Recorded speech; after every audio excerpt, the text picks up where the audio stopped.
What's going on, guys? Brasus here. So today we will have a community suggestion video. So there are several people who were asking me how to decide when to drop all and whether dropping all first to get the first or the second turn is smart. I think it's not that easy to talk about this. I will try to give some tips about what I'm thinking when I'm deciding whether to just drop one unit or just finish dropping to the end.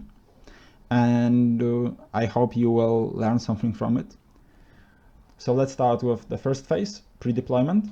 So the things that you should consider before the battle and before you even start rolling for the deployment zone.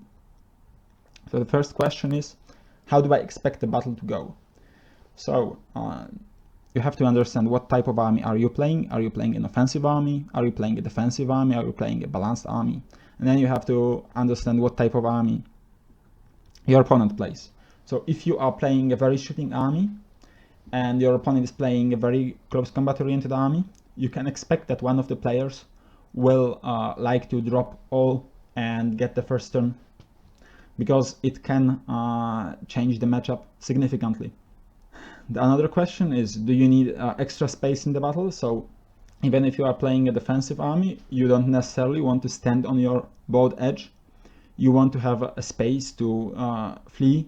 You want to have space to back off if necessary with your units that are threatening the charges. And the last question is, how much can you correct your deployment afterwards? So if you are playing a very static army that doesn't have many movement shenanigans, it can be very hard for you to correct your deployment after you deploy all. So it might be better to not deploy all first, because then all your mistakes can be exploited by the opponent. On the other hand, if you're playing army that has a lot of movement tricks, like you have a lot of vanguard units or your units are generally pretty fast, then you can deploy all first, and then during your first turns you can easily correct the mistakes that your opponent spotted and tried to abuse. So a few examples. As I said, armies focused on shooting often decide to drop all and start, since the first turn is crucial for them and determines whether they can survive the push of the opponent or not. Second example is that in even a match between armies that both shoot and are CC oriented, it is often better to go second. It obviously also depends on other factors, but often I would say that it is better to go second. The third example is against Undying Dynasties or Vampire Covenants, or Infernal Wars with Flintlocks for that matter. It is usually better to go second, because during first turn those armies will have some of their potential wasted, and this is always very good if you waste your opponent's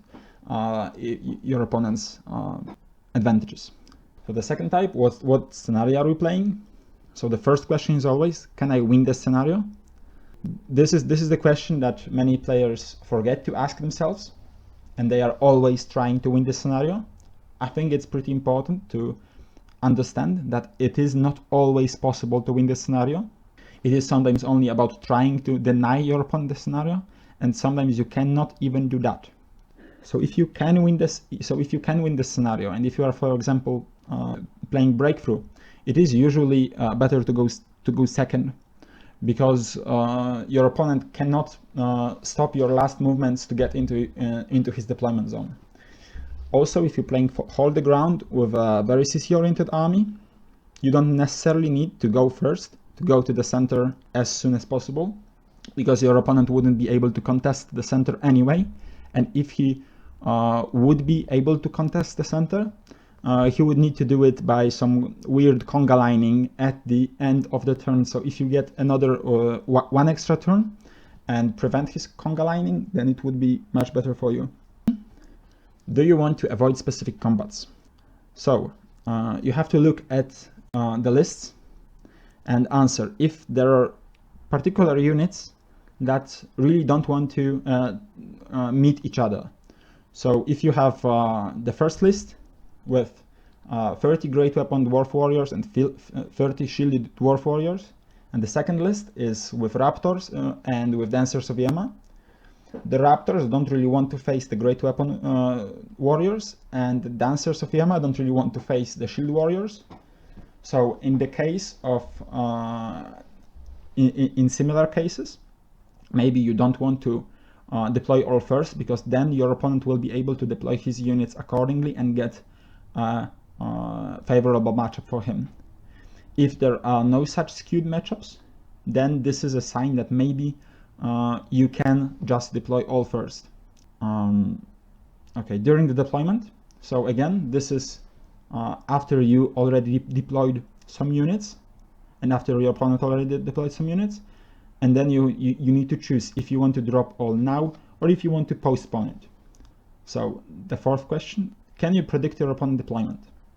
So people tend to leave very clear spots where they want to put their units.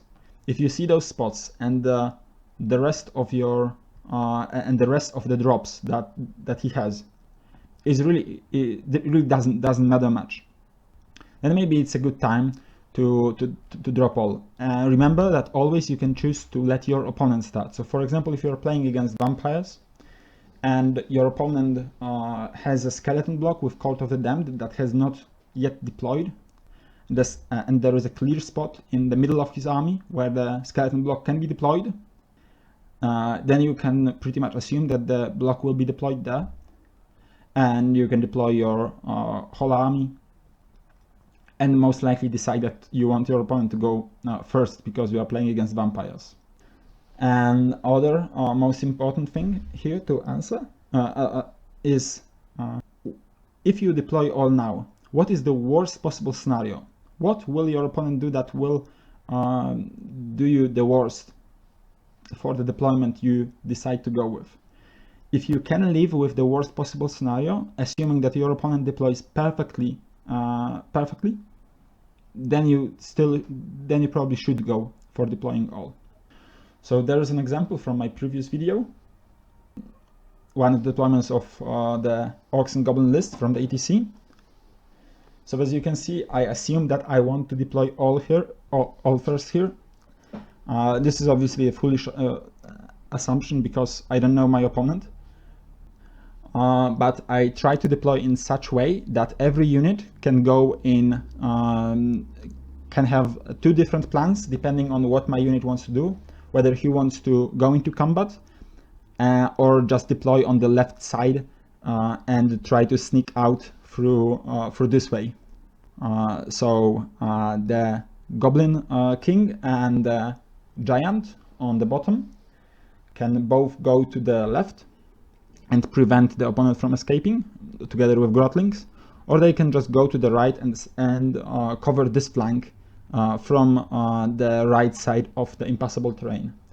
The similar case is on the right flank, where the Giants can both wait behind the hill for the left side of the army to catch up, or they can go straight to the center to help fighting against an opponent who deploys heavily on the left side. The another question is, do you have any free drops left? So what are free drops? Free drops aren't necessarily cheapest drops. Like your chaff is not always a free drop, because sometimes you need your chaff in a very particular spot. Free drops are drops that are obvious. So for example, vampire case, if you have a big skeleton unit with your court, you shouldn't leave the clear spot for it, because it will be obvious where it will be standing. You should just deploy it if it's obvious. And another question is, if you make your next deployment, can your opponent predict where I would deploy rest of my units? So the good examples of free drops are big units, because they usually have positions near the center. Then the war machines, because war machines have good ranges and they don't need to be deployed in a very specific spot. They usually have good spots on the hills or nearby the free terrain. Then the units with Vanguard are also good free drops, since you can redeploy them freely. And then the fast units. Sixth question, does position of my remaining units matter? As I said, Do you have clear places? So that again, the skeleton with court case. Can the rest of your deployment go more than one way? This is very important, because what I tend to do and what I love to do is always trick my opponent into thinking that I have more than one plan for the. I always try to have more than one plan for the deployment, but sometimes it's pretty hard. But you can actually pretend that you have a different plan for the deployment than your opponent assumes.